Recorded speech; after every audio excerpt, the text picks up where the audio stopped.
पर्व न्यूज। आरंभ एका नव्या पर्वाचा। राहुरी तालुक्यातील ताहाराबाद येथील गडाखवाडी येथे वायर ओढण्याचं काम करत असताना एक गंभीर व धक्कादायक घटना घडली।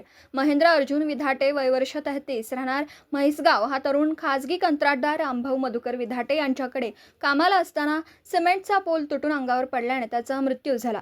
ही घटना 2 एप्रिल रोजी सायंकाळी 4 वाजता घडली। गडाखवाडीतील जगताप वस्तीवर 4 महिन्यांपूर्वी खांब रोवण्यात आले होते। त्यावर नवीन वायर ओढण्यासाठी महेंद्र विधाटे आणि पाराजी तळपे हे दोघे खाजगी वायरमन कामासाठी गेले होते। वायर ओढण्यासाठी महेंद्र पोलवर चढला, परंतु संबंधित सिमेंटचा पोल निकृष्ट दर्जाचा असल्यामुळे तो जमिनीजवळून तुटला आणि महेंद्र थेट शेतातील खड्ड्यात कोसळला व पोल त्याच्या अंगावर पडला। पोल तुटण्याचा आवाज होताच परिसरातील लोक धावून आले। घटनेची माहिती तात्काळ त्यांचे भाऊ रोहित विधाटे व नातेवाईकांना माहिती देऊन त्यांना राहुरी कारखान्यातील खाजगी रुग्णालयात हलवण्यात आला। तेथील डॉक्टरांनी प्राथमिक तपासणी करून त्याला मृत घोषित केलं। जखमा कुठे दिसत नव्हत्या, परंतु शरीराच्या आतून गंभीर दुखापत झाला असाव्यात असं वैद्यकीय अधिकारी यांचं म्हणणं असल्यामुळे त्याला रवींद्र देवगिरे यांच्या रुग्णवाहिकेत राहुरी ग्रामीण रुग्णालयात पाठवलं। तेथील वैद्यकीय अधिकारी यांनी शवविच्छेदन लोणी येथील रुग्णालयात फॉरेन्सिक तज्ज्ञांच्या निदर्शनात करण्यात आलं। यासाठी मृतदेह लोणी येथे पाठवण्यात आला। घटनेनंतर अनेक गंभीर प्रश्न निर्माण झाले। संबंधित सिमेंट पोल वीज मंडळाचा होता की खाजगी? जर खाजगी असेल तर तो कोणत्या कंपनीचा व कोणत्या दर्जाचा? खांबाची गुणवत्ता तपासणी कोणी केली? निकृष्ट दर्जाचा खांब रोवण्यास जबाबदार कोण?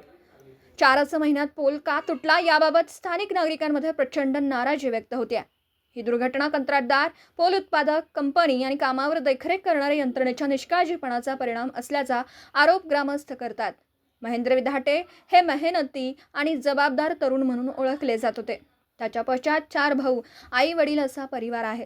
त्याच्या अकस्मात मृत्यूने कुटुंबावर दुःखाचा डोंगर कोसळला।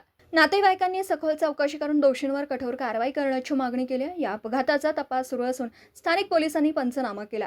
शवविच्छेदन अहवाल आल्यानंतर पुढील कायदेशीर कारवाई होणार असल्याचं प्रशासनाकडून सांगण्यात आलं। महेंद्र विधाटे यांच्या निधनाने गडाखवाडी ताहाराबाद परिसरात शोककळा पसरली आहे। अचानक गेलेल्या या तरुणाने कुटुंब, मित्र आणि नातेवाईकांना हळहळून टाकलं। पुणे शहरातील आणि जिल्ह्यातील महत्त्वाच्या आणि ताज्या बातम्या पाहण्यासाठी आजच आमच्या आरंभ पर्व न्यूज चॅनलला YouTube वर सबस्क्राइब करा आणि बेल आयकॉन प्रेस करा।